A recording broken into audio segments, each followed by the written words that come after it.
Brian Genisio. Brian, how are you? Oh, doing great, thanks. We're at Codestock in Knoxville, Tennessee, and you did a session this morning on the model view model pattern. That's right. In Silverlight? Silverlight and WPF. Silverlight and WPF. What is the model view model pattern, and why are you such a fan? Well, model view model is essentially a pattern where you put all of your view logic and smarts in a view independent layer. It's almost like a hand and a glove. The hand knows what to do with everything, and then the glove sits on top, and that's the prettiness. But the view model itself has all the properties and all the commands and execution smarts. And one of the things I like about it is it becomes very testable. Okay. You can't very easily just create a new user control and just start testing it in a unit test.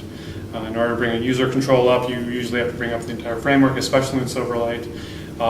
And I'd rather just use something like NUnit that just runs the code. And sure, so, this is an issue with any user interface. Exactly. It's tough to test the user interface itself. Exactly. And so any code that's actually inside the user interface becomes very difficult to test. Right, exactly. And there's behavior in that UI. Mm-hmm. And a lot of times people will say, well, I'm not going to test that because it's too hard to test. Mm-hmm. And so if I'll test it manually. Or I'll test it manually, or I'll do functional UI testing to make it happen.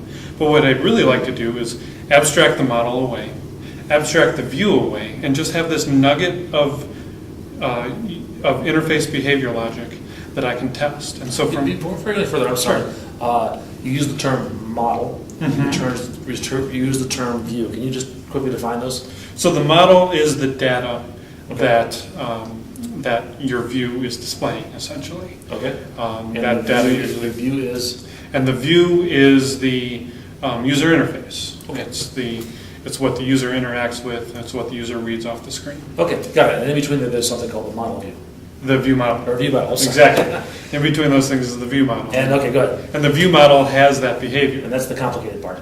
Yeah, and that's the complicated part. For instance, let's say you have a button and a search string that you want to type some search into and hit the button, but you only want to enable that when there's data in the text string. Okay. Okay. You want to disable the button when it's empty. The view model would have that rule, and the UI would actually just bind to that view model. And so now you can test the view model completely independent of the UI. The binding that comes in Silverlight and WPF makes this possible. They become completely decoupled, just like a hand and glove are decoupled in a sense. Okay. The view and the view model are also decoupled, and you can write any tests that test that behavior against the view model. Okay. So testability is a huge advantage for using the MVVM pattern, which there's other names for the pattern, right? Yeah, well, some people are trying to call it MVVM. MVVM because it sounds like MVVM. Because it would be a way to vocalize MVVM, just MVVM. But other people are saying, well, let's just call it view model. Okay, just as an abbreviation. Right. Other people are calling it presentation model because that's the original pattern that I believe Fowler coined. Okay. And so it's been around. This pattern's been around for a long time, but we're hearing a lot more about it now. I think since WPF and Silverlight came out, or maybe just I am. Is that true? I think so. I think so. Why is that? I think because it's an organic extension of the way we like to write code. I didn't come to this pattern because somebody said it's cool, I should use it. I actually came to it before I ever heard of it, and it came out of necessity. It was an organic coding experience. Okay, so you developed a very, very similar pattern, independent yes. of Martin Fowler developing his, and then just reading that this was accepted by other developers was kind of validation for what you came up with your own. You got it, exactly. Yeah. Exactly. It was very organic in that way. Okay. So any other benefits besides testability? Yeah, sharing code between other views becomes really useful. More specifically, when you're doing something that works against the view. It's hard to make it completely independent of the view technology. Okay.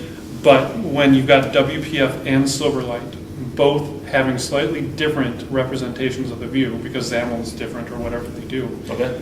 it makes it so your behavior can be shared between the two applications, and all you have to do is declare a slightly different way what the view looks like. So we're doing that internally, where the view model is used in a WPF app and a Silverlight app without modification, but there is different XAML on top of the two. Okay, so if people use it internally, they'll use WPF, and if they're remote users, they would use Silverlight. Is that the idea? Right, we've got a Silverlight version of our application that has significantly less features, but we also want these features to show up in our WPF app. Okay. And so we take the view model and we put it over there, and then we take the XAML and change it slightly because WPF can be different, and then everything works, and you can share code very easily, even though the views are slightly different. Okay, and does the same work on the other side? Can you swap out the model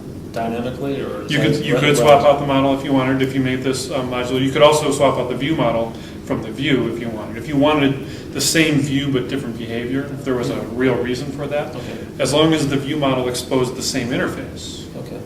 the same properties, you could do that. Okay. You don't hear people doing that as often, but it's certainly not precluded by the pattern. Maybe for a trial version of the software versus a real version. Sure. You could do something like that, yeah. Okay.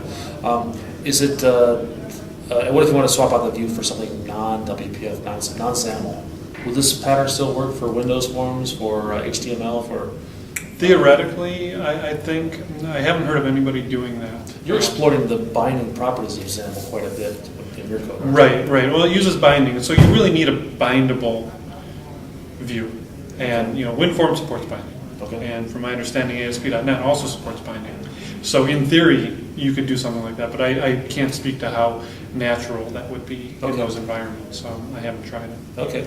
Testability, componentizing it so you can swap out front ends and back ends. Anything else?